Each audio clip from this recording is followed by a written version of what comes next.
안녕하세요. 행복한 삶을 위한 여러분의 선택을 응원하는 정재무TV 진행자 정무선 재무설계사입니다. 반갑습니다. 우리 지난 시간에는요. 지금은 투자 시대라는 제목으로요.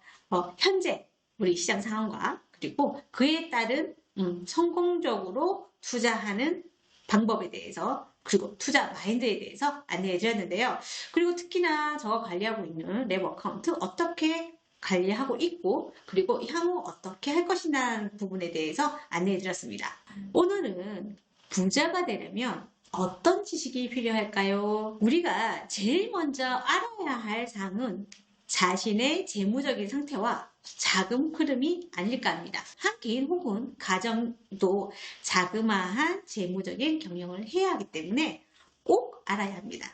그럼 오늘 자신의 자금 흐름이 부자 되는 자금 흐름인지 한번 확인해 보시는 그런 시간 한번 가져보시길 바랍니다. 먼저 재무 상태를 나타내는 자산과 부채의 개념 그리고 손익을 나타내는 수익과 지출에 대해서 한번 알아볼까요? 자산은요 개인이나 법인이 소유하고 있는 유형, 무형 형태가 있건 없건 그런 여러 가지 유가치적인 그런 물건을 뜻하는데요. 쉽게 말하면 네 명으로 되어 있는 나의 부동산, 금융자산, 예금이나 주식, 그리고 자동차, 여러 가지 권리들 이런 것들을 말합니다. 부채라는 것은 남에게 빚을 지는 그리고 그 빚을 의미하는데요.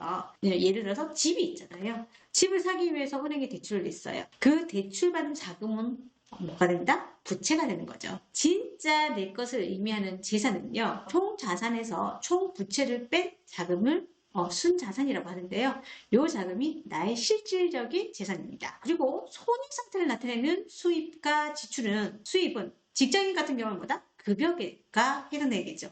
만약에 자영업자 지출이 해당되는 부분인데요. 지출은 고정지출과 그리고 변동지출이 생활비를 의미하는 것입니다. 그럼 저축을 하는 금액은 뭐지? 저축이 이루어지면 더 정확하게 말하면 순자산이 늘어나는 것이고요. 그리고 신용카드를 사용하면 뭐가 됩니다? 부채가 늘어나는 것입니다. 이렇게 재무상태인 자산과 부채는요. 손익계산서의 수익과 지출에 따라서 많은 영향을 받게 되고요. 그리고 자산과 부채는요. 어떠한 상태이냐에 따라서 수익과 지출에 영향을 받습니다. 일반적으로 자산이라는 것, 앞에서 언급했듯이 네 명의로 되어 있는 건물이나 금융자산 등을 말하는데요. 이렇게 구분하면요. 부동산으로 자신이 살고 있는 집이나 혹은 임대소득이 들어오는 건물, 그렇죠? 금융자산은 예적금이나 펀드나 변액이나 주식 이런 것들이죠. 그리고 자신이 타고 있는 자동차 그리고 어떤 일을 행할 때 타인에게 권리를 주장할 수 있는 그런 권리증 예를 들어서 저작권이라든지 부채는 각종 자산을 담보로 하는 예를 들어서 집을 담보하는 대출 혹은 자동차 담보 대출 그리고 금융자산을 담보로 해가지고 빌리는 약관 대출 그 다음에 자신의 신용을 담보로 하는 대출, 신용대출이라고 하죠. 그리고 리스라든지 그리고 우리 신용카드 쓰잖아요. 할부로 쓰는 것만 부채일까요? 아닙니다. 신용카드 사용하는 거 다 부채라고 할 수 있습니다. 일반적으로는 그렇게 구분을 합니다. 자, 그런데 부자들이 생각하는 자산과 부채는 좀 다르대요.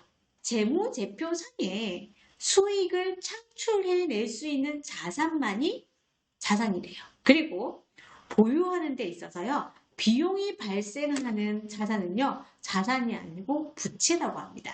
차이점을 더욱 명확하게 확인해 보기 위해서 세 가지 질문을 제가 준비했습니다. 첫 번째는요. 내가 살고 있는 집 자산일까요? 부채일까요? 일반적으로 생각하면 자산이잖아요. 그런데 부자들의 개념에서는요. 살고 있는 집은 취산세 나가죠. 그 다음에 관리비 나가죠. 그리고 유지보수 나가잖아요. 그렇기 때문에 비용이 발생하고 수입이 창출되지 않기 때문에 자산이 아니라고 합니다. 그래서 부채에 해당하는 것이고요. 수익성 부동산이라고 할지라도 플러스 마이너스 손익 계산했을 때 마이너스면 부채입니다. 플러스가 되어야지 자산이라고 할 수 있습니다. 두 번째 질문. 자신이 타고 다니는 자동차는 어떨까요? 자산일까요? 부채일까요? 내가 소유하고 있는 자동차는 자산이 아닙니다. 그런데 자동차를 이용해서요, 수익을 창출하는 직업, 택시를 운전하시는 분에게는 이 자동차는 자산이 될 수 있겠지만 거의 일반적인 대부분의 사람들은 자동차는 부채에 해당됩니다. 그리고 세 번째로 지금 투입해서요 마이너스가 되고 있는 주식은 자산일까요? 부채일까요? 투자형 상품인 주식이나 뭐 펀드나 이런 부분은요 환매하는 시점에 결정됩니다. 예를 들어서 이제 처음에 급여를 받았어요. 일단은 수입이었다가 이걸 투자를 합니다. 자산의 형태가 되어 있게 되는데 해지나 환매하는 그 시점에 수익을 보고 정리하면 자산이 되는 거고요. 왜냐하면 수익이 창출됐잖아요. 그렇죠? 만약에 그 시점에 손절매를 하였다면 원금보다 평가 금액이 마이너스인 거잖아요. 그렇죠? 마이너스를 보기 때문에 비용 처리돼서 부채에 해당하게 되는 겁니다. 그래서 투자형 상품 같은 경우에는요.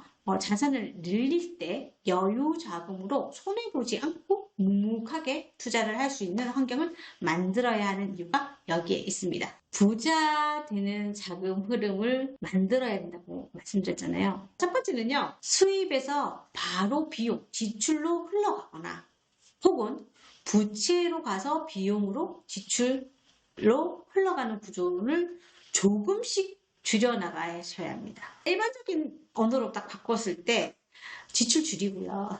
신용카드 쓰지 말고 대출은 되도록이면 활용하지 말자는 그런 의미인데요. 그다음에 두 번째는요. 수익에서 자산으로 흘러가는 자금 흐름을 만들어야 합니다. 세 번째는 수익이 창출되는 자산을 만들기 위해서요. 노력해야 됩니다. 그리고 네 번째로는요. 부채를 자산으로 바꿔야 합니다. 예를 들면 수익성 부동산을 샀어요. 수익을 상환할 때 이자만 상환하는 것이 아니고 월금 상환으로 하는 경우가 대표적인 예입니다. 무슨 말이냐면 이자만 상환하면은 비용만 나가는 거죠. 근데 원리금 상환을 한다라고 하면은 원금과 이자와 같이 갚아나가는 부분입니다. 원금은 자산으로 바뀌는 동일한. 그래서 오늘 내용을 조금 더 정리를 해보면요. 첫 번째는 자산과 부채에 대한 개념. 자산은 무엇이고 부채는 무엇인데 내 재산은 순수한 재산은 총 자산에서 총 부채를 뺀 금액을 내 순자산이다. 그리고 두 번째로 일반적으로 생각하는 자산과 부채 특히 자산 같은 경우 그냥 일반적으로 그냥 우리는 그냥 이건 내 명의로 된 건 다 자산이야 이렇게 생각하고 있었는데 자, 세 번째로는 부자들이 생각하는 자산과 부채는 좀 달랐다는 거죠. 자산의 개념은 뭐다? 수익이 창출되는 자산만 자산이다. 그리고 내가 이 자산을 보유하는 동시에 보유하는 과정에서 비용이 지출되면 뭐한다? 부채라고 할 수 있다.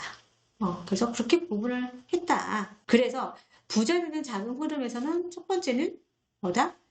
내 수입이 바로 지출로 해서 나가지 않고 내 수입이 바로 부채에 갔다가 지출되는 그런 구조는 조금씩 줄여나가자.